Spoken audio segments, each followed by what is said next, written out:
being sad. In this case, the guys are happy that the car is finally finished, and they're sad that I have to take it out to the racetrack to debug it. Every restoration should be debugged. That's exactly what we're doing today. If you remember this car when it first came in, it was a barn find. It was found down in Florida. It had really deteriorated badly, both from the saltwater mist that had been on it and the fact that it was run hard and put away wet. The car had been taken to an NCRS meet to be authenticated, and then it was brought to our shop.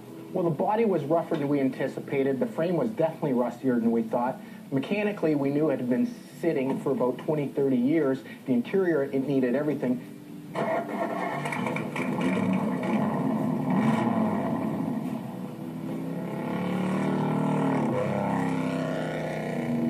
So now that I know the car feels pretty good, we've done a couple of laps. There's no reason. Let's exercise the motor. We got it up to temperature. We got the oil pressure up. Let's exercise the motor and listen to it, see how it sounds.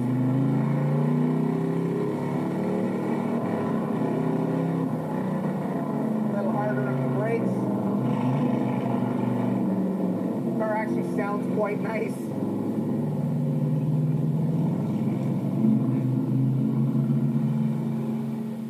Well, really what this car represents is the beginning of Corvette racing. 50 years later, it takes crews of 20, 30, 40 people. It takes tens of millions of dollars for Ron Fellows to go to Le Mans and to run that series. Well, back in the day, they didn't spend anywhere near that sort of money. They had basically a race-prepared car in the fact that it was a big brake, fuel-y airbox car. Only 43 of those cars were built. And then the car was taken by its owner, and it was modified. And there's as many as 50 to 60 modifications made to this car. I mean, the list goes on. They cut down the windshield. They shaved the front and rear bumpers. There's no door glass or mechanisms. They added a roll bar. They put in the seat belts, obviously, the safety harnesses. They put in an aluminum air duct in the front for the radiator.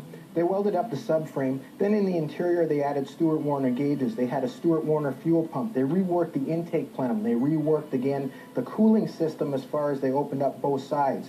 They changed the radiator, the shroud, the fan clutch, the overflow reservoir. They relocated the generator to the opposite side, changed the idler belt and pulleys. They removed the mufflers from the exhaust system.